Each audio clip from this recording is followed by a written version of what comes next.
we're going to end this. I don't think anybody is going to be able to do this like I have because of my peculiar experience, because I've litigated against these agencies. When you litigate against them, you get a PhD in corporate capture and how to unravel it. I've written 6 books about these agencies. I know a lot about them, and I know how to fix it. And there's nobody who will fix it the way that I do, because I'm not scared of vested interests. I don't care. I'm not here because I want a position or a job. I have a very good life and a happy family. This is something I don't need.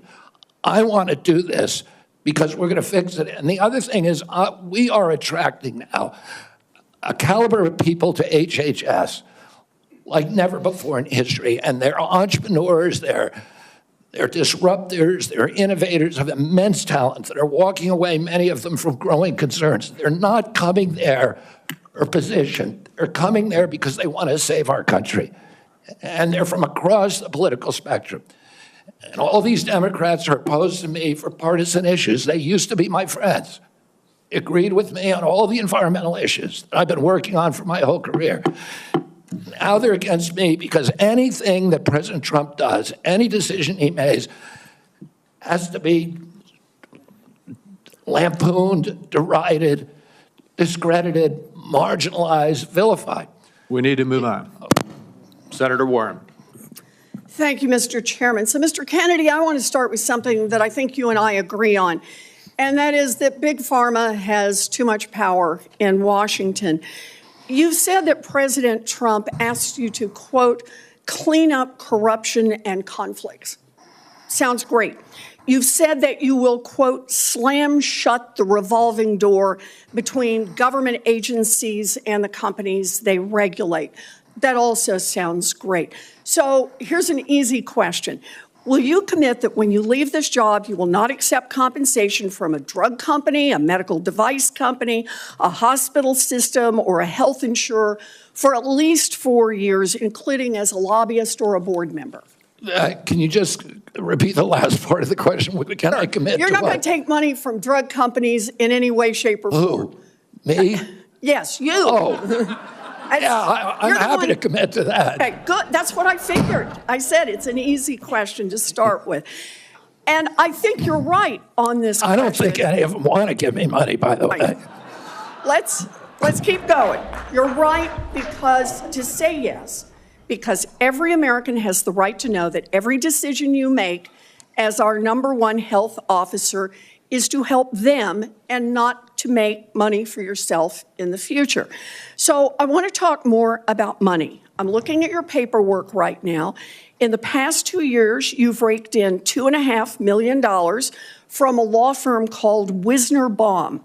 You go online, you do commercials to encourage people to sign up with Wisner Baum to join lawsuits against vaccine makers. And for everyone who signs up, you personally get paid. And if they win their case, you get 10% of what they win. So if you bring in somebody who gets $10 million, you walk away with $1 million. Now, you just said that you want the American people to know you can't be bought. Your decisions won't depend on how much money you could make in the future. You won't go to work for a drug company after you leave HHS. But you and I both know there's another way to make money. So, Mr. Kennedy, will you also agree that you won't take any compensation from any lawsuits against drug companies while you are secretary and for 4 years afterwards? Well, I'll certainly commit to that while I'm secretary. But I do want to clarify something because you're making me sound like a shill. I put together that case. I did the Science Day presentation to the judge on that case to get it into court, Mr. the Daubert hearing. Mr. Kennedy, it's just a really simple question. Yeah, You've taken in $2.5 million. I want to know if you will commit right now that not only will you not go to work for drug companies, you won't go to work suing the drug companies and taking your rake out of that while you're a secretary and for 4 years after. It's just... I'll commit to not taking any fees from drug companies while I'm secretary. No, I'm asking about fees from suing drug companies. Will you agree not to do that? You're asking me to not sue drug companies, No, and I'm not going to agree to that, drug Senator. companies as much as you want. I'm not going to agree to not sue drug companies or anybody. So let's do a quick count here of how, as Secretary of HHS, if you get confirmed, you could influence every one of those lawsuits. Well, let me start the list.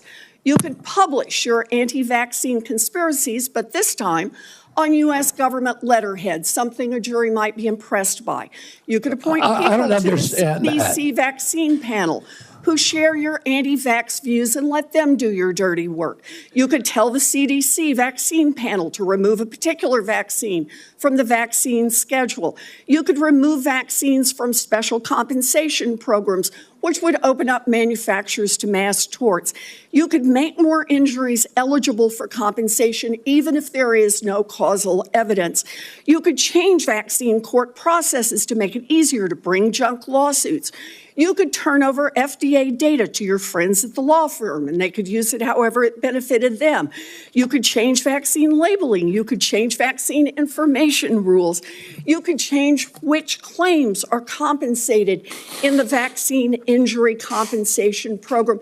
There's a lot of ways that you can influence those future lawsuits and pending lawsuits while you are Secretary of HHS, and I'm asking you to commit right now that you will not take a financial stake in every one of those lawsuits so that what you do as Secretary will also benefit you financially down the line. I'll comply with all the ethical guidelines. That's not the question. You and I, you have said You're asking me, Senator, you're asking me not to sue vaccine pharmaceutical companies. Yeah, you are. That's exactly what you're doing. Look, no one should be fooled here. As Secretary of HHS, Robert Kennedy will have the power to undercut vaccines and vaccine manufacturing across our country. And for all of his talk about follow the science and his promise that he won't interfere with those of us who want to vaccinate his kids, the bottom line is the same. Kennedy can kill off access to vaccines and make millions of dollars while he does it. Kids might die, but Robert Kennedy can keep cashing in. Senator, I support vaccines. I support the childhood schedule. I will do that. The only thing I want is good science, and that's it. How about then say you won't make money off what you do as Secretary of HHS? Before we go to Senator Tillis, I think it would be important for me to make it very clear that Mr. Kennedy has gone through the same Office of Government Ethics process as every single other nominee in the Finance Committee this year and in previous administrations. In addition to listing his assets, including the items that you've identified, he has signed an ethics letter that has been reviewed by the Office of Government Ethics concerning any possible conflict in light of its functions and the nominee's proposed duties. And we have a letter from the Office of Government Ethics that he hasn't complied completely with all applicable laws and regulations governing conflicts of interest. Mr. Chairman, point of information here. Have we had a single nominee come through who's made $2.5 million off suing one of the entities that it would be regulating and plans to keep getting a take of every lawsuit in the future? Have we had that before? I haven't reviewed the past documentation of every other nominee's financial interests, and so no. But I know that every single time we get a nominee, their financial interests are attacked.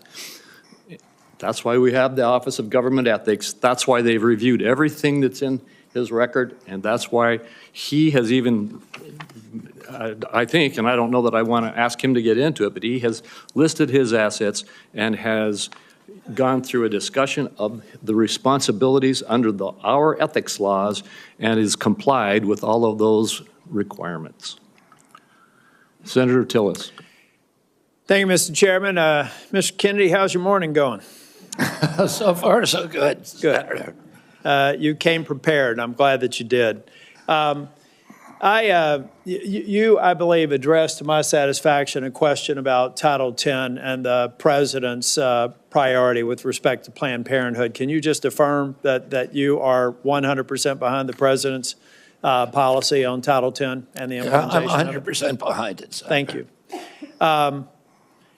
It's amazing to me that people, well, first off, you need to understand I was in a judiciary hearing this morning. It's very clear to me that some of these nominations are going to be shirts and skins.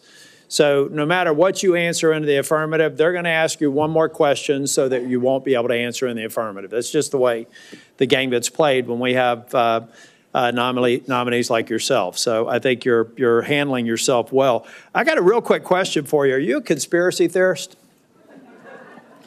That is a pejorative, Senator, that's applied to me, mainly to keep me from asking difficult questions of powerful interests. I was told that I was a conspiracy theorist. That label was applied to me because I said that the vaccines, the COVID vaccine, didn't prevent transmission and it wouldn't prevent infection, when the government was telling people, Americans, that it would. I was saying that because I was looking at the monkey studies in May of 2020. I was called a conspiracy. Now everybody admits it. I was called a conspiracy theorist because I said red dye caused cancer. And now FDA has acknowledged that and banned it. I was called a conspiracy theorist because I said fluoride lowered IQ.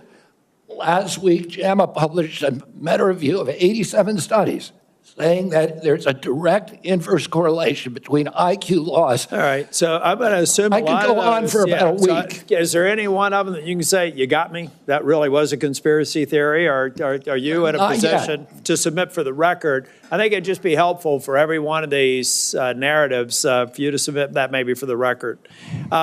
You said something about SNAP lunch. I was in the State House in North Carolina before I came here, and anytime I'd go visit an elementary school, the first thing I would do is go to the trash cans in the cafeteria. And what we have now are kids that are not eating the food because the dictates of the federal government have made it something that they don't want. But they say, well, it's a healthy alternative. It has processed materials in it, and it's not particularly attractive to them. So they throw it away. Trash cans full of food that these kids didn't eat. So then what do? They go eat snacks, or they go eat or they drink a sugared drink. The SNAP program, everything you've said about the SNAP program, I agree with. I think that we should be very, very strict about that, and it's going to make some people uncomfortable in the food manufacturing segment, produce healthy foods that we can put in the SNAP program. That's the way to address it. But we also need to look at the school health program. I was PTA president 22 years ago at my daughter's high school, and I feel like we've got these kids that need help. We've got to guide them through a process. Many of them are probably on Medicaid, and Medicaid's failing them. Everybody here says Medicaid is sacrosanct. Nobody's admitted that Medicaid is not producing positive health outcomes. Is that your problem in Medicaid right now, the program or the outcomes? It's the outcomes. We're spending $900 billion, and our people are getting sicker every single year. Yeah, so anybody and President Trump wants people to have it, Americans to have high-quality insurance. Anybody who's building a case for the status quo of Medicaid is by extension saying that they're happy with the outcomes. I think it's unacceptable. I do have a question for you on Project Warp Speed. We supported the CARES Act. We had 97 people in the U.S. Senate vote for it. Everybody here. There was only one member of Congress that voted against it, I believe. And Project Warp Speed had CDC, FDA, NIH, and BARDA very much in the mix. Now, some people think that you're going to come in here and insert yourself into those agencies in a way that's never been done before. Let's say that they're a part of a future Project Warp Speed. Is it your intent to go in and do something that's never been done before based on my staff's research and insert yourself in a discussion that the scientists are dealing with in those different agencies? No, Senator. What I want to do is, I'm not a scientist. I want to empower scientists. I want to make sure that science is unobstructed by vested or economic interests. That's good. Or by bad culture. And I'll just say about Operation Warp Speed, it was an extraordinary accomplishment, demonstration of leadership by President Trump. When he when he promoted Operation Warp Speed, he was looking at all of the different remedies, including vaccines. Therapeutics, everything. Therapeutic, ivermectin, hydroxychloroquine, famotidine, even chlorine dioxide, and he was not looking at shutting down our country for the year, forcing people to wear masks for a year, forcing all social distancing that did not have any scientific basis, which Dr. Fauci has now acknowledged. He said, we took it out of thin air. But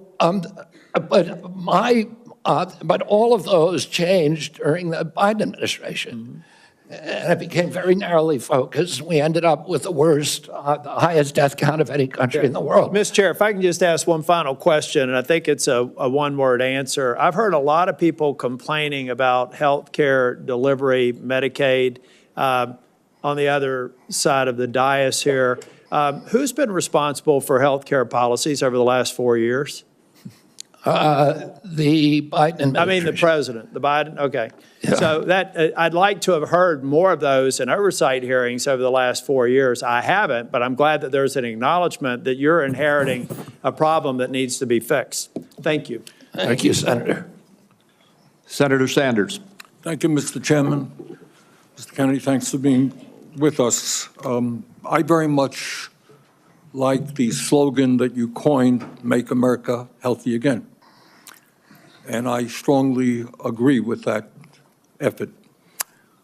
Despite spending, as you indicated, 2 or 3 times as much per capita on healthcare as other nations, we have 85 million people who are uninsured, underinsured. We have all kinds of chronic illnesses. Our life expectancy is lower than other countries. And for working class people in this country, they are living 6, 7 years shorter lives than the top 1%. We got a problem, okay? And I'm going to suggest some ideas that I think can remedy that. Last year, the insurance industry in this country made over $70 billion, while at the same time, 85 million Americans are uninsured or underinsured. Do you agree with me that the United States should join every other major country on earth and guarantee health care to all people as a human right? Yes? No? Senator, I can't give you a yes or no answer to that question. Health care a human right? Is health care a human right?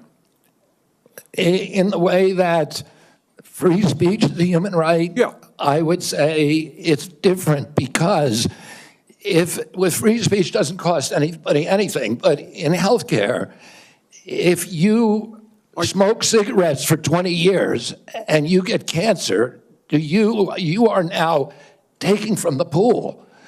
Well, and so are you guaranteed the same right, or is there also a duty? I'm sorry. I'd love to talk for an hour with you. We got a few minutes left here. All right. Every other country on earth says healthcare, whether you're poor or rich, young or old, is a human right. I'm not hearing you say that. All right, you've talked about the drug companies, and maybe we agree on this one.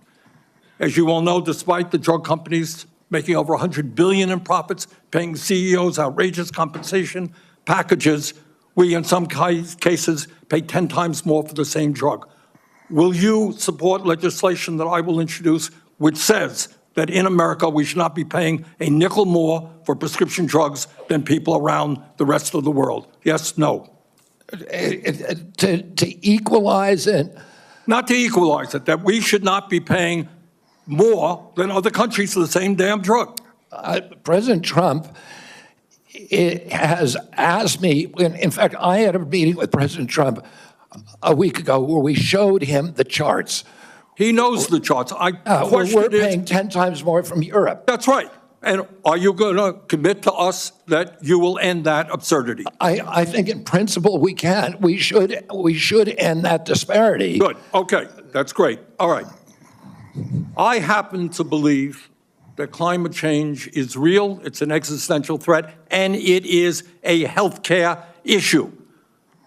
Donald Trump thinks that it is a hoax originating in China.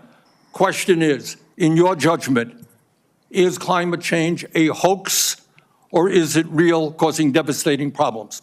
President Trump and I, from the beginning, from our first meeting, agreed to disagree on that issue. I believe climate change is existential. My job is to make Americans healthy again. All right, And you believe that, that is you what think, I'm- that you disagree with Trump, you don't think climate change is a hoax, is what I'm hearing. My job here is to I'm make just asking you that, Americans Mr. Kennedy, not a trick question. I answered your question, Senator Okay, Sanders. you disagree with the president on that.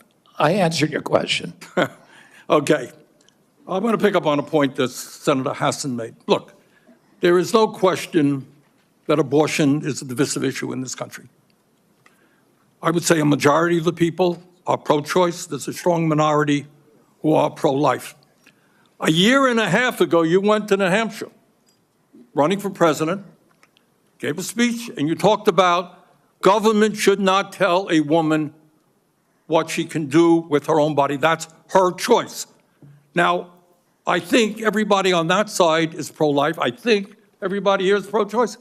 I have never seen any major politician flip on that issue quite as quickly as you did when Trump asked you to become HHS secretary. Tell me why you think people should have confidence in your consistency and in your word when you really made a major U-turn on an issue of that importance in such a short time. Senator, I believe, and I've always believed, that every abortion is a tragedy. But I you don't- told the people in New Hampshire that it was their right. All right, let me do a last question here because I'm running out of time. I think the gist of what you're trying to say today is you're really pro-vaccine, you want to ask questions. You have started a group called the Children's Health Defense.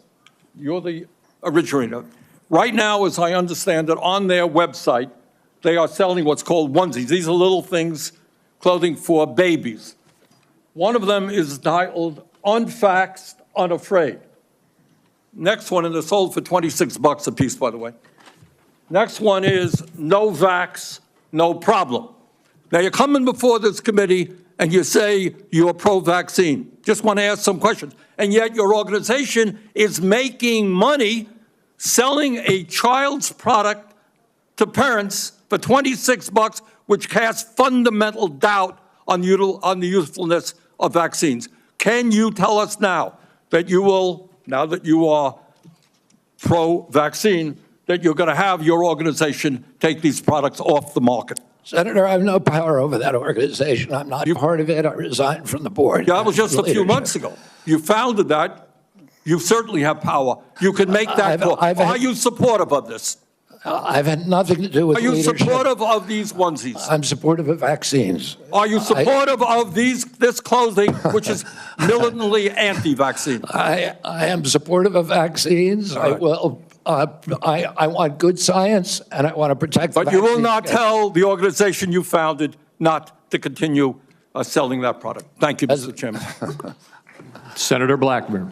Thank you so much, Mr. Chairman, and thank you so much for being with us today. And I have no doubt that you will be confirmed and you are going to do such a solid job for the people of this country. And I do have several issues I wanted to talk with you about and didn't have time to cover them all when we met prior to the meeting, but rural health care is very important to me and the people of Tennessee. 78 of our 95 counties are rural counties. Now, over the last few years, we've seen hospital closures. So we have focused on access in rural areas. And my rural health agenda, which is bipartisan, focuses on innovation, telehealth, access points. It focuses on work shortages, and also Senator Warner and I have together focused on making certain that we address the area wage index and do that fairly for our citizens that are in rural communities. So I would like a commitment from you that when confirmed, you and your CMS administrator will work with us to make certain that the area wage index is balanced and that it is fair to rural areas.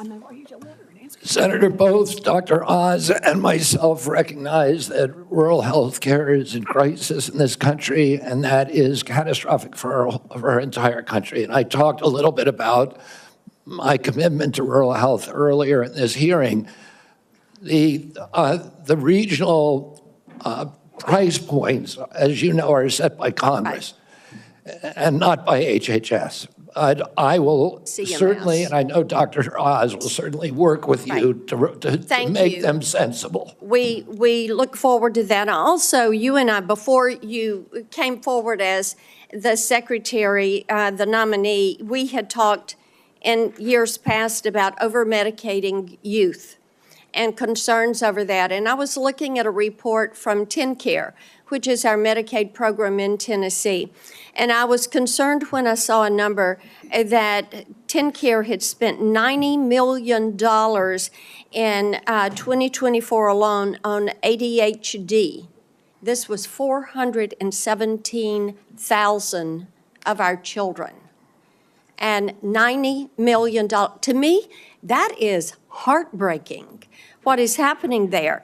So how will you prioritize oversight of prescribing practices while promoting alternative solutions such as counseling, behavioral therapies, community-based interventions for our youth? Exactly, and that's the solution. 15% of American youth are now on Adderall or some other ADHD medication. Even higher percentages are on SSRIs and benzos. We are not just over-medicating our children, we're over-medicating our entire population. Half the pharmaceutical drugs on Earth are now sold here. 70% of the profits from pharmaceutical companies are from the United States, even though we only have 4.2% of the world's population. Not only that, but a recent study by Cochrane Collaboration founder Peter Ghosh found that pharmaceutical drugs are the third largest cause of death in our country after heart attacks and cancers. Oh, they're not making us healthier. We need community health initiatives. We need access to treatment. We need exercise. We need better food. Okay, let me talk to you about one of those access points in treatment. And this highlights a problem we have in the federal Medicaid law. Since Medicaid's enactment, states have been prohibited from using Medicaid funds for care provided by institutions for mental disease. We refer to them as IMDs. These are psychiatric hospitals, residential treatment facilities with more than 16 beds. This is a discriminatory exclusion, and it denies payment for medically necessary care based on the illness that is being treated, and it has perpetuated unequal coverage in mental health care. So if you're confirmed, when you're confirmed, will you commit to working with me on repealing this discriminatory exclusion and ensuring equal access to mental health care for Medicaid beneficiaries? Yes, Senator. Thank you so much. I've got a question on PBM reform, one on artificial intelligence in healthcare. In the interest of time, I will yield back. I look forward to seeing you help make us healthy again. Thank you, Senator.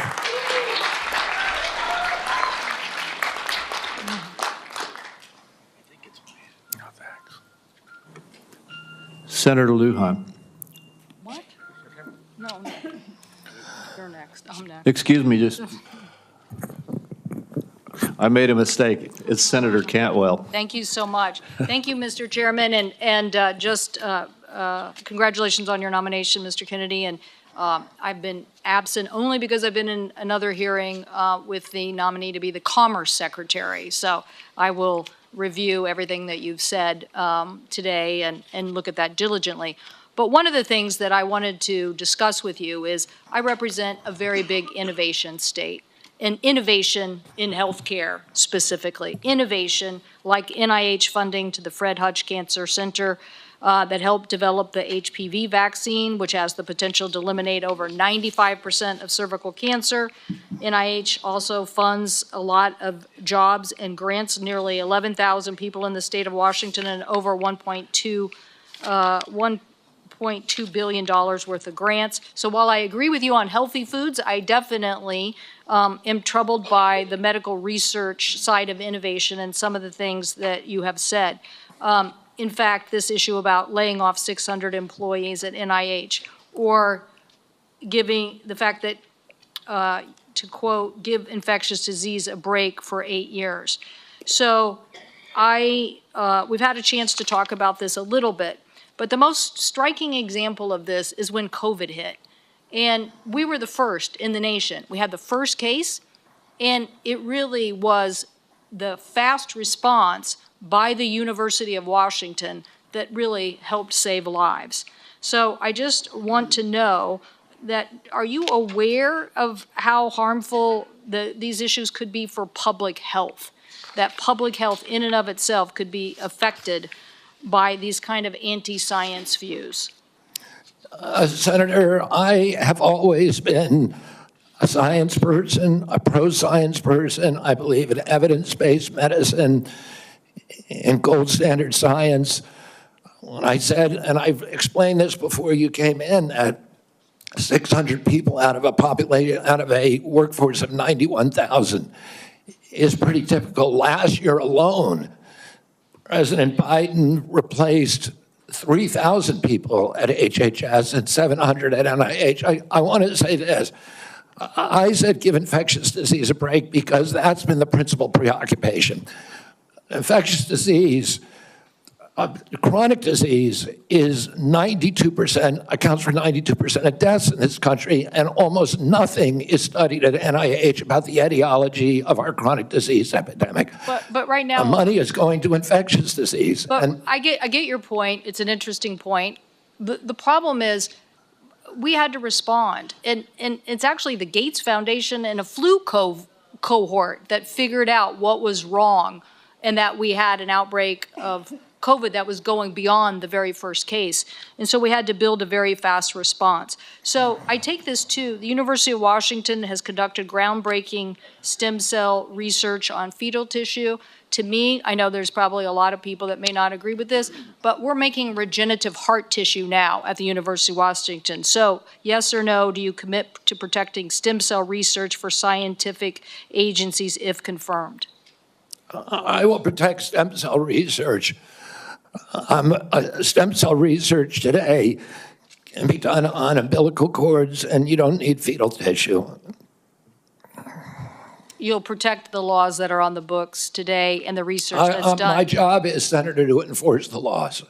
Okay, so I want to move to PBMs because PBMs are driving up drug prices. And one of the biggest things that we need to do here, I think, in a new administration is get a handle on everything that is driving up prices and lower them. The report found that PBMs generated $1.4 billion from spread pricing. That is where they are able to basically set the price, not reimburse pharmacies, and then pocket the rest. We've had bipartisan legislation in several different committees now to get at this. What do you think the solution is?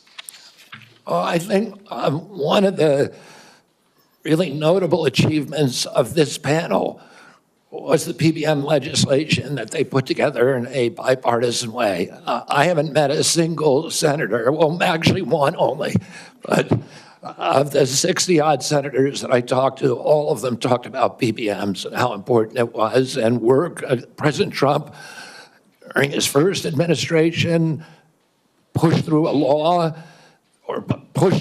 to give transparency to PBMs. It got overruled during the Biden administration. Luckily, this panel is resuscitating that. President Trump is absolutely committed to fixing the PBMs. My time is running out, so I just want to clarify.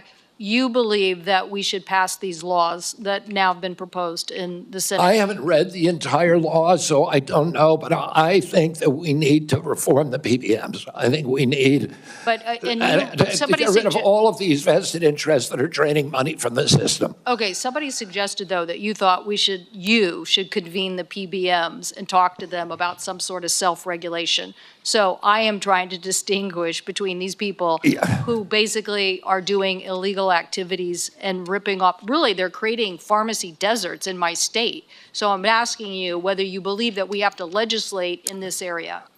Again, I'm not being evasive. I just don't know exactly what the law says. I met with the PBMs. I met with pharma. My job is to meet with all the stakeholders. I've been meeting with stakeholders for 40 years. People I was suing, people I was, You want to hear from the other side. Well, it's, That doesn't okay. mean I would let the PBMs write their own ticket. I think. I support the efforts of this committee to come up with bipartisan legislation. President Trump wants to get the excess profits away from the PBMs and send it back to primary care, to patients in this country, to high-quality health care. I'll ask you for the record, since my time's expired, to look at the legislation that came out of the Commerce Committee that defines the legal activities that they are doing to drive up prices, and get us an answer for the record. Thank you, Mr. Chairman. In principle, I support that legislation. Thank you, and let me just tell you the list as we have to move forward to the ending here.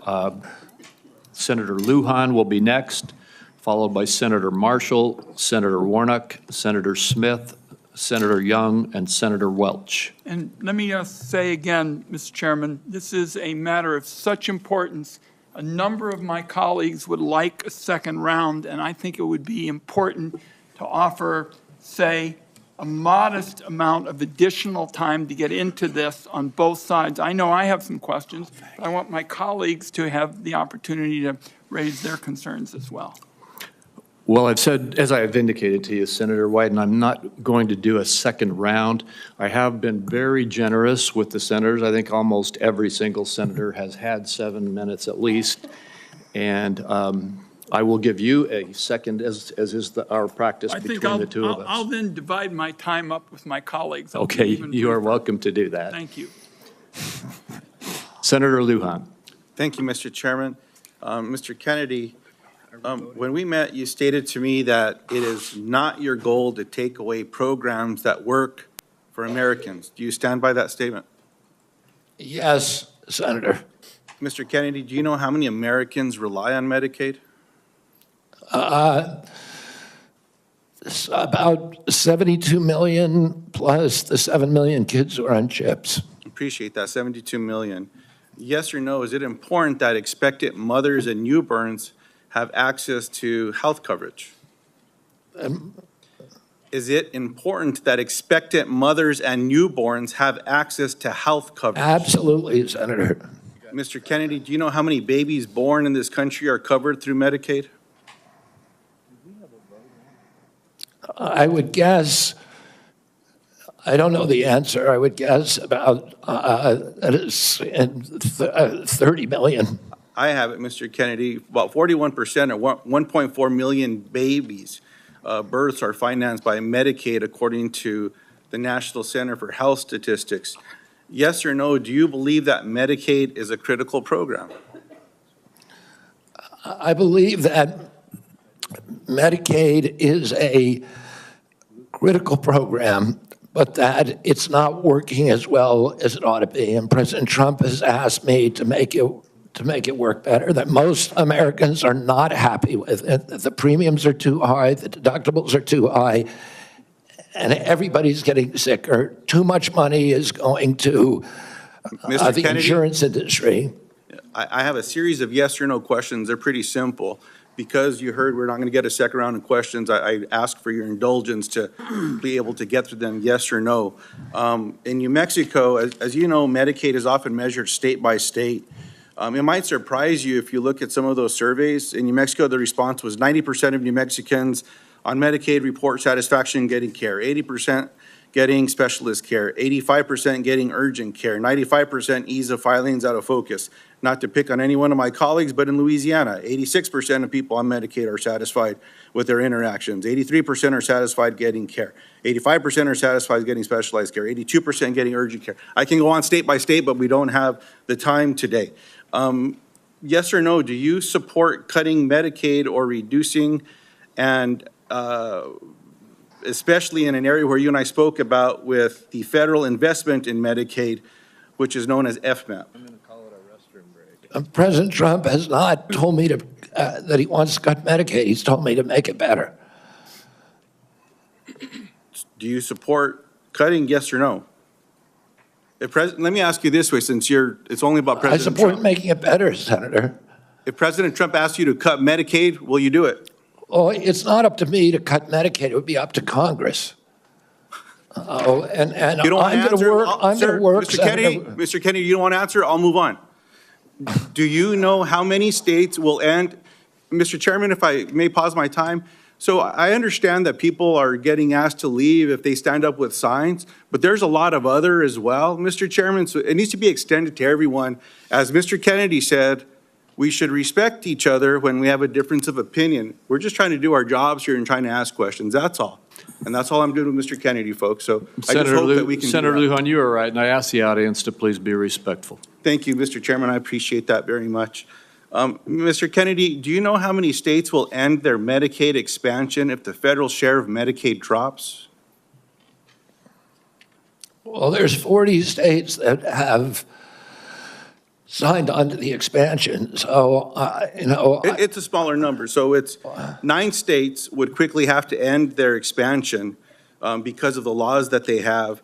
That's about 4 million folks across the country. And in New Mexico, Iowa, and Idaho, they have triggers that it would immediately have to go into effect if, in fact, that gets cut. The reason I'm asking those questions is there's been a lot of chatter and conversations around Medicaid. Now, I agree we can always do better, and we must be doing better in America. But Medicaid has been shown to improve health outcomes, including mortality, quality of life, and access to preventative care as well. And there's some areas, Mr. Kennedy, that you and I touched on specific to Native American communities. One of the concerns that I have are these programs matter to folks. You shared your passion about caring for folks. I believed that passion.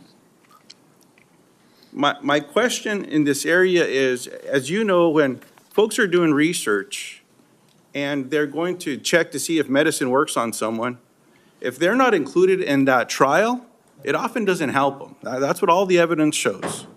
So what are you going to do when programs are eliminated to require the inclusion of Native Americans in clinical trials when it comes to life-saving medicine?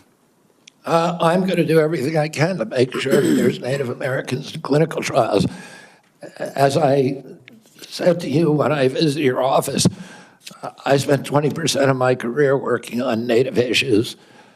My family's been deeply involved with them. My father and uncle were big critics of the Indian Health Service, a failure to deliver good health results or health care on the reservations. I'm going to bring a Native in for the first time in history into my central office, that all the major decisions in my office will be that he will have it. We've already interviewed a candidate, a very, very good candidate, will have direct impact on all the major offices. One of my priorities is to improve. I appreciate that. I have a follow-up in that space specifically.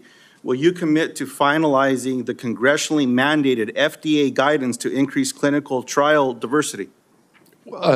Just repeat that again. I'm sorry, Will you Senator. commit to finalizing the congressionally mandated FDA guidance to increasing clinical trial diversity? Yes. I appreciate that. Will you commit to reinstating all of the pages that were eliminated and people that were fired from this administration that have this responsibility? I cannot commit to that because I don't know who they are. Well, there's I'll some folks commit out to there doing the working work. with you to make sure those positions are adequately staffed.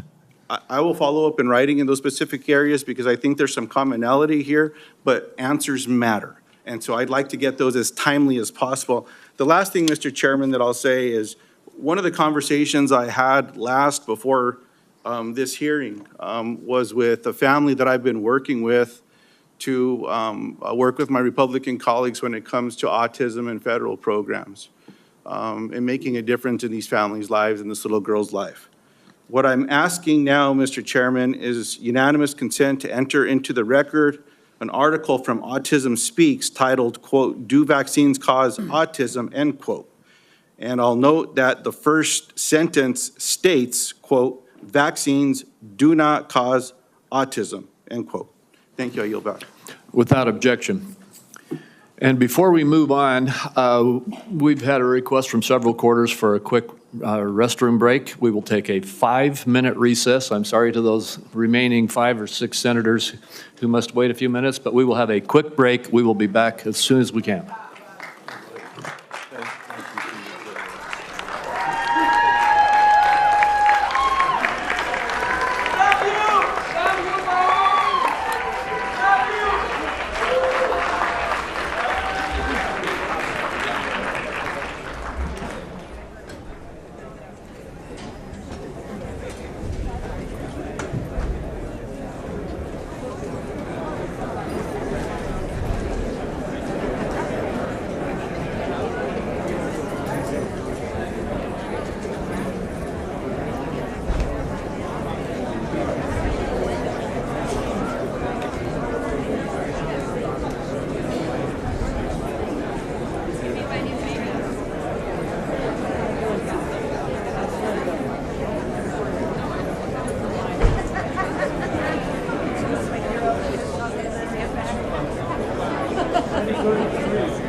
Would everyone please take your seats?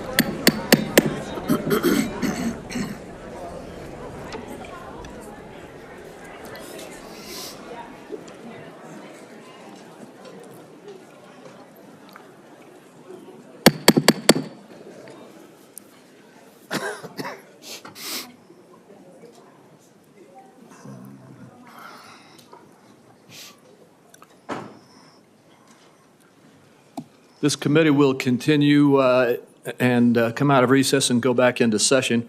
Before we go to you, Senator Marshall, I'd like to just tell everybody the remaining list. Senator Marshall, Senator Warnock, Senator Smith, Senator Young, and Senator Welch.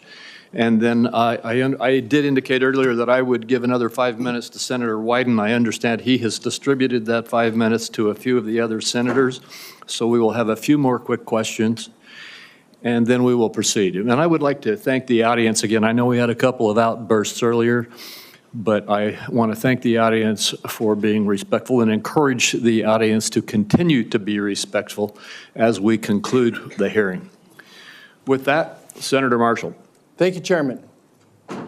Obesity, diabetes, heart disease. Obesity, diabetes, heart disease account for probably 80% of health challenges in America. You know how many times I heard my friends across the aisle mention any three of those? I don't know if we've lost the forest for the trees here. Vaccine is a critical issue. I understand that. I don't see how Mr. Kennedy's position could be any more clear that he's going to support the vaccines, he's going to support the science and empowerment to parents and their doctors to make these choices. 60% of Americans have a chronic disease, that there's an epidemic of chronic diseases across the country. And this Make America Healthy Again movement is palpable to me. It started on the campaign trail in 2020 when moms I'd never met, that never involved in the political process, came up to me and said, look, I want to make these choices about my children with my doctor, not the federal government. That it's a very real thing. Moms, dads, grandparents across the country grab me and say, look, why do 20% of our children now, why are they on a prescription drug? So, Mr. Kennedy, what is your prescription to help make America healthy again? What's your vision? What does that look like to you? Thank you, Senator Marshall. We're having epidemics of all these chronic illnesses, autoimmune diseases, neurological diseases, allergic diseases, obesity. When my uncle was president, 3% of Americans were obese. Today, 74% of Americans are obese or overweight. No other country has anything like this. In Japan, the obesity rate is still 3%. And epidemics are not caused by genes. Genes may provide the vulnerability, but you need an environmental toxin.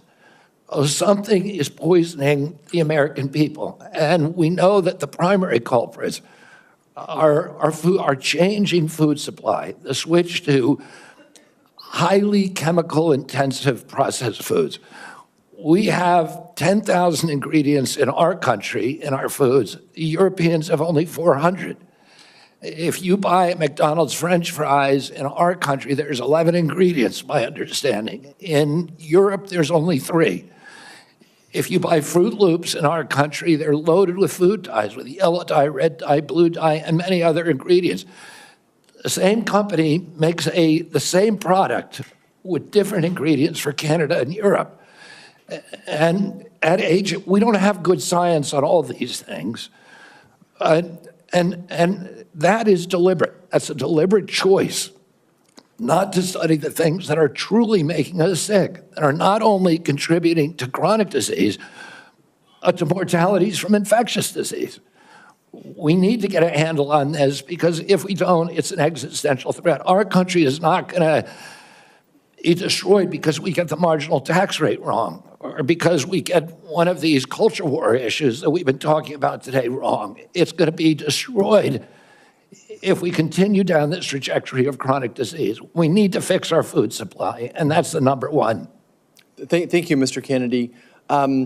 Certainly, I share your concern with ultra-processed foods. On the other end of this food chain are my farmers and ranchers back home. Would you just take a second and share your compassion, how you feel about farmers and ranchers, that they respond to the market? They don't dictate the market. They grow what the market is wanting them to grow. And Senator Hawley told me the other day that his brother-in-laws are all farmers. And he said 4 out of every 5 of his brother-in-laws has Parkinson's disease. And that kind of cluster we're seeing across farm country of cancers, autoimmune diseases, obesity, et cetera. Oh, and we can now not export American food to Europe because the Europeans won't take our food. That's not good for farmers. We're also destroying our soil because some of the chemicals that farmers use destroy the microbiome, and that causes the erosion of the soil. You can't get water infiltration. Water pools up and it washes the soil off. Agronomists now estimate that we only have, if we continue doing these processes, only 60 harvests left before our soil is gone. Farmers are using seeds and chemicals that are, over the long term, are costing them and us. But what we need to do is we need to support the farmers. We need the farmers as partners if we're going to make them work. And I don't want a single farmer to go out of business under our watch. I don't regulate farms. If I'm privileged to be confirmed, I'm not regulating farms. That's under USDA. But I want to partner with all of my decisions with USDA and with the farm community to make sure that we don't lose more farmers in this country, but that we also transition. We offer and incentivize transitions to regenerative agriculture, to no-till agriculture, and to less chemically intensive. And by the way, I've also met with the chemical industry and the fertilizer and herbicide companies, and they want to do the same thing.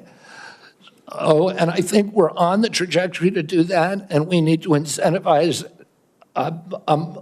initiatives to accelerate that trajectory. Mr. Chairman, if I could, the great news is that my farmers in Kansas are selling products to Europe, that today's regenerative practices, soil health, all those things are priorities for Kansas farmers. Many of us are doing many of those things already. We just need it to be more widespread. If I could just wrap up my remarks, though, is that, again, going back to the big picture here, 60% of Americans have a chronic disease. Mr. Kennedy, I believe for such a time as this that you're not just one of 300 million people. I think that you are the person to lead HHS to make America healthy again, that God has a divine purpose for you, and I look forward to your confirmation and working with you to make America healthy again. Thank you, Senator. Thank you. Senator Warnock. Thank you so much, Chairman Crapo and Ranking Member Wyden. It's great to be here. Mr. Kennedy, welcome. Welcome to you and to your family. Thank you for meeting with me a few days ago. I'd like to follow up, if I might, with some of the issues that we discussed in my office. I want to talk to you first about the CDC, or the Centers for Disease Control and Prevention. I'm proud of the work that the CDC does, proud that it's located in Georgia with more than 10,000 employees in my state. If confirmed, you would be the cabinet secretary over the CDC. Representing HHS, it's about 29% of the federal budget. CDC is a part of that. Do you agree that the CDC's work is critical to Georgia, critical for our country, and the health of the entire world? Yes, Senator. Senator Isaacson, my Republican predecessor, would have agreed with that. Bless his memory. He was a fierce advocate for the CDC, as am I. The CDC is an agency filled with hard-working, dedicated public health servants. They wake up every single day working to keep us safe. I think we don't think often enough about their work, because it's easy not to celebrate the folks who are protecting you from that which doesn't appear because of the work that they're doing. So grateful for the work that the CDC employees do. Some of them are members of my church. I saw that deep commitment firsthand when I visited the CDC just last summer. Mr. Kennedy, you have compared the CDC's work to Nazi death camps. You've compared it to sexual abusers in the Catholic Church. You've also said that many of them belong, this is a direct quote, many of them belong in jail. For me, those are disturbing characterizations of the CDC workers that I know who are trying to keep the American public safe every single day. And as you are presented as the nominee for this position, I need to know, do you stand by those statements that you made in the past, or do you retract those previous statements? Senator, I don't believe that I ever compared the CDC to Nazi death camps. I support the CDC. My job is not to dismantle or harm the CDC. My job is to empower the scientists, if I'm privileged to be confirmed. So you retract those statements? I'm not retracting it. I never said it. Well, actually, I have a transcript of me saying that it's a Nazi death camp. Yeah, let me read your words.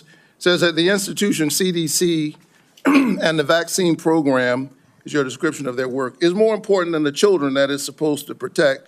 And you know, it's the same reason we had a pedophile scandal in the Catholic Church. It's because people were able to convince themselves that the institution of the church was more important than these little boys and girls who were being raped. That's pretty provocative language. You said in another statement to me, this is like Nazi death camp. I mean, let me finish. I'm just reading your words. I mean, what happened to these kids? 1 in 31 boys in this country, their minds are being robbed from them. Yeah, I was not comparing the CDC to Nazi death camps. I was comparing the injury rate to our children to other atrocities. And I wouldn't compare, of course, the CDC to Nazi death camps to the extent that any statement that I made has been interpreted that way. Yeah, I don't agree with that.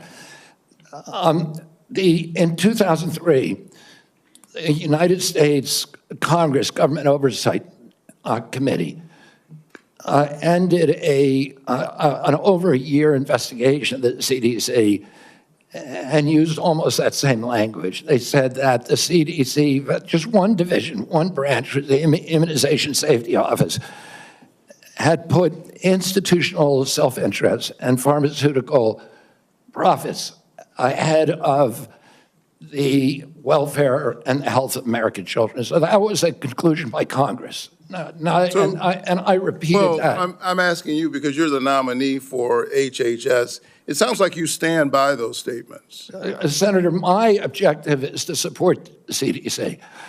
There's nothing I'm going to do that is going to harm CDC. I want to make sure that our science is gold standard science, So, and it's free from that same Government Oversight Investigation Committee found that the panels, the ACIP panel within CDC, I think 97% of the people on it had conflicts. I don't believe that that's right. I think we need to end those conflicts and make sure that scientists are doing unobstructed science. so I want to enter this statement, by the way, into the record without objection. Without objection.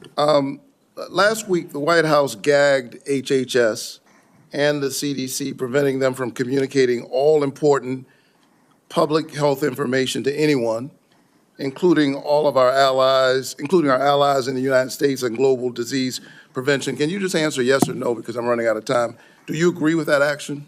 I was not consulted on it, but that's pretty much standard operating procedure for incoming administration. So you agree with the action that gagged HHS and CDC from communicating important public health information to the That public? directive made sure that no public health, that only non-essential travel and mass communications were temporarily suspended pending the confirmation of a new HHS secretary. This is standard operating procedure for every administration. I get it. I don't think what we've seen over the last several days is standard operation for new administrations. I think we're seeing some unprecedented actions, but you agree with it.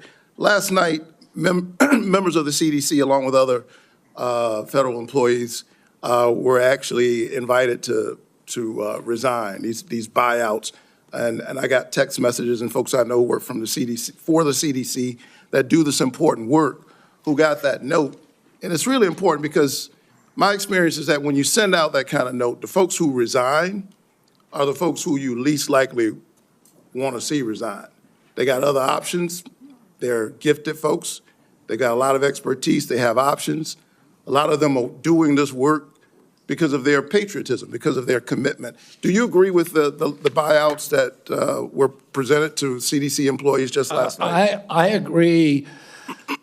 At the vast majority of the scientists and experts at CDC are patriots and good government servants. Can you tell me yes or no? I don't think anybody's going to resign who's committed to making America healthy again. Can you just answer yes? Okay, you agree with the buyouts. In our meeting, I asked you to confirm your support for the Affordable Care Act. You also mentioned that you and President Trump want to fix the ACA by making premiums more affordable. Can you answer me yes or no, as I don't have a lot of time? Did you know that tax credits that help families afford health insurance and save Georgians an average of $531 per month per person are set to expire at the end of the year? Did you know that? I do. We need to move on. Do you support Congress extending these tax credits so that Americans can continue to afford health care? Congress has to make its own decisions about that. My instructions from President Trump. Mr. Chairman, you're saying I'm running out of time, but I'm having a lot of trouble getting the witness to answer yes or no to a yes or no question. Well, and I've got one more question. You're almost at 9 minutes, sir. Well, I need him to answer yes or no. Yes or no? Do you I'm not going support? to answer yes or no to a question that's not susceptible to an honest yes or no answer. Okay, I can't We get an need to answer. move on. I think that the fact that you find it difficult to answer basic questions is deeply troubling for me as you present yourself as a nominee to run HHS. Thank you so very much. Senator Smith. I've been in courts all over the country, and prosecutors. Mr. Chairman, you told me I'm out of time, and the witness continues to filibuster even after I said I'm done. Senator Smith. Mr. Chair, thank you. Thank you, Mr. Chair and Ranking Member, and welcome, Mr. Kennedy. So, Mr. Kennedy, I don't have a question for you on abortion. I think that my colleagues on both sides of the aisle have covered this, but I want to say I can respect people who have different views than mine on this issue, but it's hard for me to respect people who won't give a straight answer to what they think on this issue in particular. Mr. Chair, I just want to note that I understand that anti-choice advocates have said that in these hearings they were looking to hear Mr. Kennedy provide some reassurance that he is on their side, and I'm not hearing that. And I think most Americans are looking for some hint that the decisions that people make about abortion should be personal and private, and they should be free to make those decisions without government interference, and I'm not hearing that either. To make it worse, the answers that you have given tell me that the Trump administration is more than willing to restrict or even ban medication abortion without a single act of Congress, and even in states where abortion is legal. And what is clear to me is that you and President Trump are dangerous to women's access to mifepristone. So having said that, I want to move to a different topic. Mr. Kennedy, I appreciate Senator Cornyn's questions about mental and behavioral health, something that I care a lot about. I know that you and your family have had personal experience with mental health challenges, as have I. And I agree that the mental health crisis in this country is a crisis. So let me ask you, in an interview in 2023 and again in 2024, you blamed school shootings on antidepressants. You said, and this is a quote, "There is no time in American history or human history that kids were going to shoot schools and shooting their classmates. It really started happening coterminous with the introduction of these drugs, with Prozac and with other drugs." So do you believe, as you've said, that antidepressants cause school shootings? This should be a simple question. I don't think anybody can answer that question, and I didn't answer that question. I said it should be studied. I said it should be studied along with other potential culprits, like so they may cause social media. But I don't know. I would never make, because there's no science on that, Well, Senator. there is, Senator. There is, Mr. Kennedy. Thank you for the promotion. The science shows that there is no link between school shootings and antidepressants. And in fact, most school shooters were not even treated with antidepressants. And of those that were, there was no evidence of association. You know, I don't think you can say that, Senator, because of HIPAA rules, nobody knows. Well, that is, Mr. Kennedy, do you think that people who take antidepressants are dangerous? I think, listen, I'm not going into HHS if I'm privileged to be confirmed with any. So you can't say that people to impose any preconceived ideas that I may have. I just want to have good science. So you're not saying that they aren't dangerous, which means that they could be dangerous. Let me ask you this. That's not true. You've described Americans who take mental health medications as addicts who need to be sent to wellness farms to recover. Is that what you believe? No, of course I didn't say that anybody should be compelled to do anything. No, but you said they should be sent. I said they should be available to them. I didn't say they should be sent. You said that folks that take antidepressants are like addicts. That I can provide that, Mr. I think Chair. they should have the availability. Listen, I know people, including members of my family, who've had a much worse time getting off of SSRIs than people have getting off of heroin. It's the withdrawal period is, and it's written on the label. I have some experience very well with this documented. myself, Mr. Kennedy.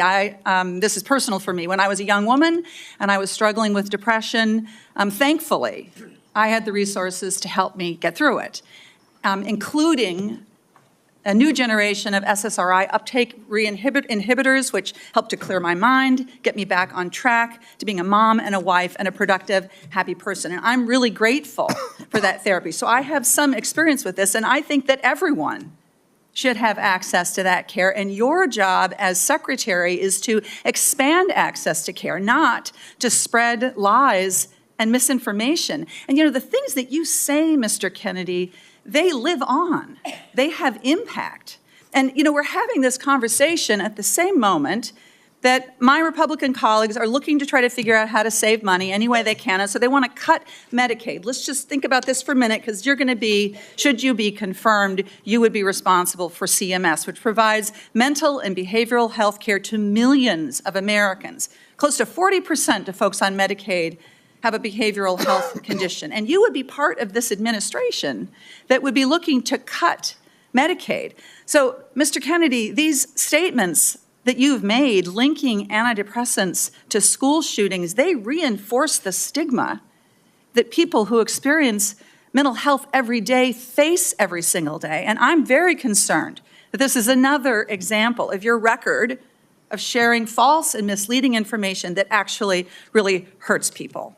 Senator, you're Thank you, mischaracterizing my statements. I am only putting into the record what you have said, Mr. Kennedy. You're mischaracterizing my statements, and I'm happy that you had a good experience on SSRIs. Many Americans have very good experience on it. Others have not. That would be an issue between them and their physicians, and not for the future head of HHS to be putting out misinformation about the dangers of SSRIs and other antidepressant medication, spreading the stigma and the fear that we're actually trying to overcome. Do you think physicians, when they make that prescription, ought to have access to good science? Of course they do. And That's all I believe, too. And you and I are in agreement, Senator. And to your point that you made when you made these statements, it was not based on good science. I don't know what it was based on. I was saying the science needed to be done. I was saying these are potential culprits. We're coterminous, and I named other things. I said video games. I said social media. I said SSRIs. SSRIs have a black box warning of suicidal, homicidal behavior. Mr. Chair, I will submit to the chair the information that I have about what Mr. Kennedy has said, linking antidepressants to school shootings. Thank you. Senator Young. Thank you, Mr. Chairman. Good to see you, Mr. Kennedy. To follow up on that spirited exchange, in talking with you and reading about your vision for the department, you said one of your goals is to return public health agencies to the gold standard of scientific review. You've alluded to the gold standard a number of times today. So I'm going to give you an opportunity, uninterrupted, but hopefully not too extensive, to tell me and others what you mean by this gold standard. The gold standard means real scientific research with replication of studies, which very rarely happens now at NIH. We should be giving at least 20% of the NIH budgets to replication. We should make sure that all the science is published with the raw data. We should make sure that the peer reviews are also published. And I'll give you a quick example. 20 years ago, NIH scientists did a study on Alzheimer's, which they said it was caused by amyloid plaque. After that, NIH shut down studies of any other hypothesis. 20 years later, we now know that those studies were fraudulent. NIH has funded 800 studies on a fraudulent hypothesis. And we've lost 20 years in figuring out a cure for Alzheimer's. And that's just one example. I could give you hundreds. We need to end that. We need to end the old boy system. We need to have replicatable science and be completely transparent about raw data. Thank you, sir. In recent years, particularly during the COVID pandemic, there's been a lot of skepticism about our public health institutions. Some of this, I would say, is warranted, but it's now created a pervasive lack of trust from the public that these institutions are acting in bad faith or failing to act in objective criteria, failing, in short, to act in the best interests of the public. If confirmed, Mr. Kennedy, how will you work to regain the public's trust? I suspect it'll take some time in these important public health institutions. Through radical transparency, I'm going to make the reason people don't trust the public health agencies is because they haven't been trustworthy. And you gave the example of COVID. At the beginning of COVID, everybody was rushing to get that vaccine. We had over a 90% vaccination uptake. Yes, sir. CDC's most recent recommendation is that Americans take the 8th booster.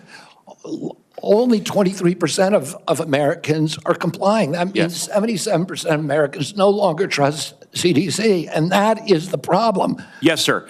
In the absence of full information, might it, I think agree with you, but I want your response. Might it make sense to share that absence of full information with the American people, that uncertainty? I think one of the things by observation and experience that I saw during the pandemic, because we had certain prominent doctors appear on television and indicate, no, you absolutely must not wear a mask. 2 weeks later, it's yes, you must wear a mask. But they were certain. And they even demonized people for not following the latest science, knowing there's a high level of uncertainty in that science. Would a measure of humility and, as you say, radical transparency demonstrates humility, help rebuild trust over a period of years? Absolutely. We need to tell Americans what we don't know. We need to make sure studies that reach a null hypothesis are also published. And that doesn't happen. Sir, I think you are right about why healthcare costs are so high in the first place. The answer is indeed chronic disease. 90% of our healthcare spending goes towards managing it, as you say in your open statement. It's not in the main because of waste, fraud, and abuse, although we know some exist. It's not in the main because we have greedy executives at innovative, world-class companies. It's not in the main because we haven't yet adopted an unsustainable Medicare for All scheme.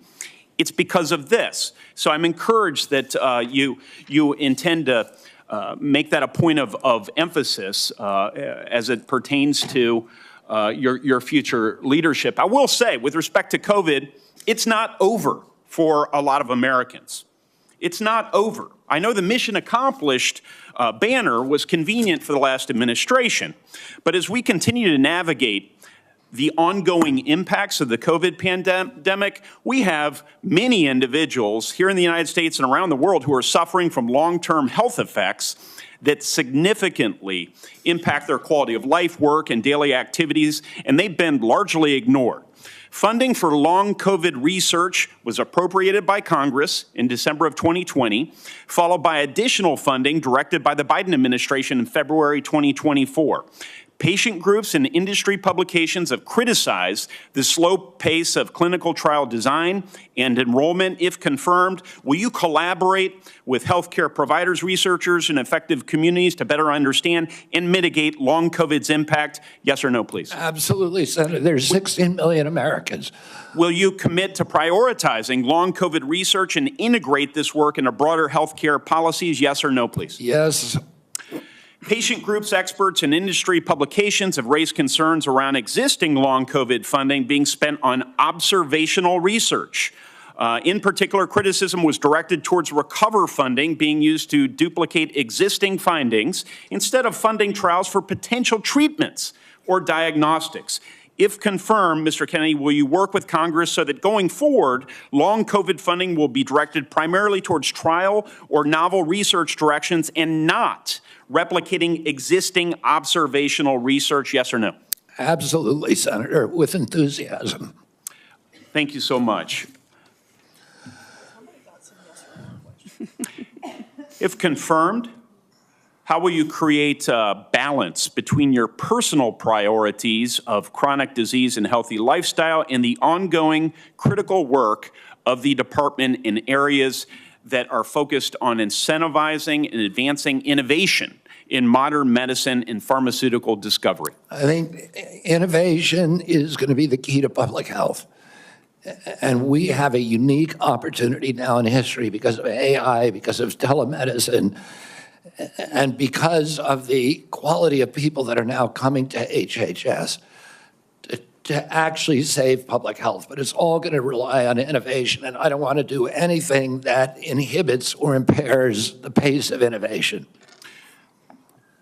That's encouraging. From approving AI algorithms to determining Medicare coverage, we certainly need more innovation, and we need good people in the department to assist with that effort. So I'll follow up with a question about how you're going to attract and retain good people. Thank you, Chairman. Sorry to shut you down a little faster than I did the others, Senator. We are up against a vote deadline here, and we have one more senator who gets his full time. I hope you'll keep it as close to 5 minutes as you can, Senator Welch. Well, and then I've promised Senator Wyden, 5 more minutes? To be divided 1 minute with my colleagues getting 1 minute. And then if we can do that, we can get over to vote before they call the vote on the floor. Thank you very much. Thank you, Mr. Kennedy. And as you know, I'm have great reverence for your family from Massachusetts. When I got out of college, I was in the first class of Robert Kennedy Fellows, the memorial created by your family to honor the service of your father. I do community organizing in the west side of Chicago. And I certainly admire your energy in your effort here and desire to serve. You know, there's a couple of things that are really important here. This is not just about a debate on vaccines. It's a debate about the qualifications, experience, and priorities as to the person that will head Health and Human Services. And it's not just about what your answers are today or what the questions are. It obviously has a lot to do with your whole record and your whole history. You know, your sister in her letter, or pardon me, your cousin in her letter said, you've always been charismatic, able to attract others through the strength of your personality, willingness to take risk and break rules. That's, I guess, an attribute, but it can be a danger. The question I fundamentally have is whether your willingness to disrupt and maybe break rules is going to be dangerous and destructive. The character questions we didn't go into here, but there's some sketchy things you've acknowledged. Your history with heroin, you've gotten over that. But there's incidents that do, I think, concern the question of whether the stability is there to be in charge of this major organization. And that's compounded by my concern that you don't have any experience managing a large organization, that you don't have any experience in government. So those are things that have to be taken into account. But the issue for me is also priorities. A lot of your engagement in health has been on vaccines, big important issue. You actually disagreed, as I understand it, with President Trump about Operation Warp Speed. I think President Trump deserves a lot of credit for Operation Warp Speed. He knew we had to get a vaccine. And these other issues about a mask and whether you should wear it, whether when you got your groceries, the bag had to be left outside, remember that in the very beginning? Those are incidental to the core question that the president believed we had to have a vaccine. And you contested that. That worries me. That really deeply worries me. The other questions, Senator Cassidy asked you some questions about our healthcare system. I happen to believe that our healthcare system is profoundly broken. And it's not just about the chronic illnesses. That's about our diet, that's about our exercise. But we are getting premium increases in Vermont of 20% a year, 25% a year. And it's busting the bank for taxpayers, it's busting the bank for our wonderful Vermont employers who care about having health insurance that they can provide to their employees. Senator Cassidy asked you a couple of questions about how you would reform Medicaid, and I didn't hear an answer. You mentioned that you thought Medicare Advantage was good. You have a good plan. No focus on what an incredible ripoff was reported in the Wall Street Journal by United Healthcare, which was marketing Medicare Advantage and then paying doctors and nurses where they had assignments essentially to diagnose illnesses that didn't exist. So they made billions and billions of dollars. And I've seen nothing coming out of the Trump administration, and I've seen nothing coming out of your advocacy that is going after what is a rampant abuse by the insurance companies and overcharging people and not doing the job. And by the way, the United Healthcare people, when they did that, they overdiagnosed. When the person really got sick, they dumped them. They dumped them. Go to the nursing home on your own. That's a broken healthcare system. We spend the most and get the least. And I think there should be collective anger about this on both sides, because all of our people are dependent on that healthcare system. And you're going to be working for a president who's on a lawless rampage right now, okay? He has done something reckless with the pardons to these cop beaters. I'm appalled by that. But that's just reckless. That's not illegal. He's impounded money. So right now, the Medicaid website went down. He's impounded money. So the community health centers that Senator Warner was talking about are up in the air as to what they can do. Do you believe that a president can impound money that has been appropriated by Congress? Senator, let me answer the question about Medicare first. I have never defended that program or the rapacious behavior by insurance companies or the PBMs. I understand that's a huge problem. And all right, I don't have time. We've got to get over to vote. So we can do this. But you've asked me 5 questions. You got to give me a chance to answer one of them. Please be brief. Yeah, I brought in, if I get confirmed, I've already appointed a general counsel. The first time in history, he's a former prosecutor who prosecuted the biggest Medicare fraud in the case in the state of West Virginia. I brought in a prosecutor for that job instead of a bureaucrat, precisely to address the important issues that you raised here. The only reason I didn't talk about these before is because I wasn't asked about them. What about, I agree with you 100%. Right, what about impounding, a president impounding money that, among other things, goes to health care? And you're saying that that's illegal? That's correct. Well, my job is to uphold the Constitution. I'm going to take an oath to uphold the Constitution, and I will administer the law and uphold the Constitution.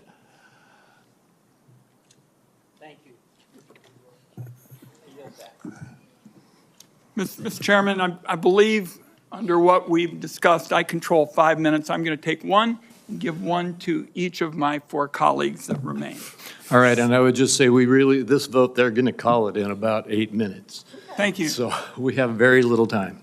2 hours ago, colleagues, I asked Mr. Kennedy to reconcile his many anti-vaccine statements with his handful of pro-vaccine statements. Instead, he gave us a word salad and ducked the issue. The same was true, Mr. Kennedy, with respect to measles, where you wrote a book playing down the threat of measles, even though American families are very concerned about it, and apparently families are still mourning in Samoa. And my last point would be that Mr. Kennedy said today really wasn't about him. And I just want to tell him it is all about you, because I find your presentation to be both untrustworthy and unprepared, because my colleagues have been seeing back and forth between Medicare and Medicaid, and it's not clear which program you're using when. So I want colleagues to know there is a lot more information to learn about Mr. Kennedy before we vote. I'm going to urge that to my colleagues on both sides of the aisle to not make decisions on the basis of this session. I thank you for the additional time. And I guess my next minute is Senator Whitehouse, Senator Warren, and Senator Smith. And again, 1 minute each, please. There's been a lot of conversation about late-term abortions here, and I just want to make clear what Rhode Island OBGYN doctors describe as what is almost always happening when a late-term abortion is needed. It is a childbirth gone wrong. The family has painted the room, it has bought the crib, maybe even decided on the baby's name, and has gone to the hospital to welcome the new baby into their family in what is supposed to be a happy event. And then things went wrong. Then the alarms started pinging. The lights started flashing. The medical professionals started rushing in. And the question became, who lives and who dies? The mom's life is often at risk, and she may have other children she needs to care for. The baby's life may be at risk, and one or both may die. In that environment, the doctors and the family own that decision. Government has no place in that room at that point. And I think we need to understand when this late-term abortion gets bandied about, what you're dealing with is a tragedy that is happening to a family who wanted that child and have suddenly been confronted with a moment in which they have to make what is probably going to be the worst decision of their lives. And to try to shove the state legislature into that room is really offensive, really morally wrong, and I just want to make very clear what Rhode Island OBGYNs tell me is the situation when these procedures have to be deployed. Senator Warren. Thank you, Mr. Chairman. So, Mr. Kennedy, I wanted to ask about your role in the 2019 measles outbreak in Samoa.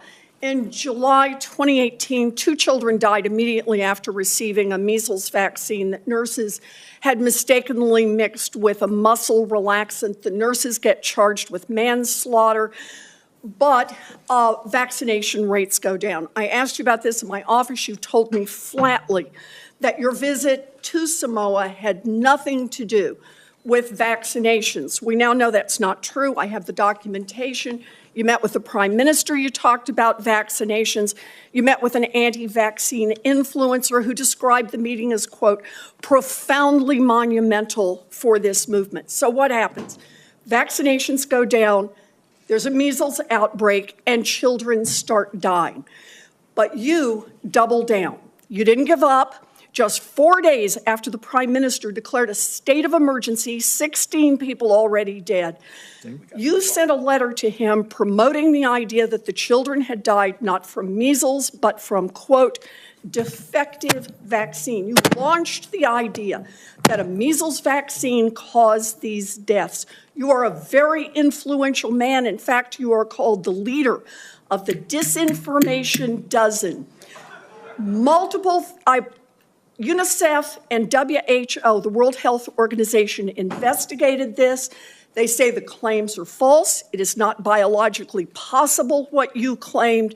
And yet, ultimately, more than 70 people died because they didn't get vaccines. So my question is, do you accept even a scintilla, just even a sliver of responsibility for the drop in vaccinations and the subsequent deaths of more than 70 people? Anything you do differently? No, absolutely not. There were 2 incidents in which children died in 2015 and again in 2008. 2015, it was from the measles vaccine. That's what the New Zealand General Hospital found. The government of Samoa banned the measles vaccine after the 2018. I arrived in July of the next year after the ban had been in place for a year. Mr. Chairman, and the measles, understanding that you wanted to hold this to a minute and that I don't get to present all the facts and documentation I've got, how about if we just decide to make entries for the record on exactly what the record shows about Mr. Kennedy's participation? And I think he's answered the yes or no question. He takes no responsibility. Senator Warren, we will do that. And Mr. Kennedy, and to all the senators, every senator knows that following this hearing, they will be able to ask you questions off the record, and you will be able to put answers back onto the record.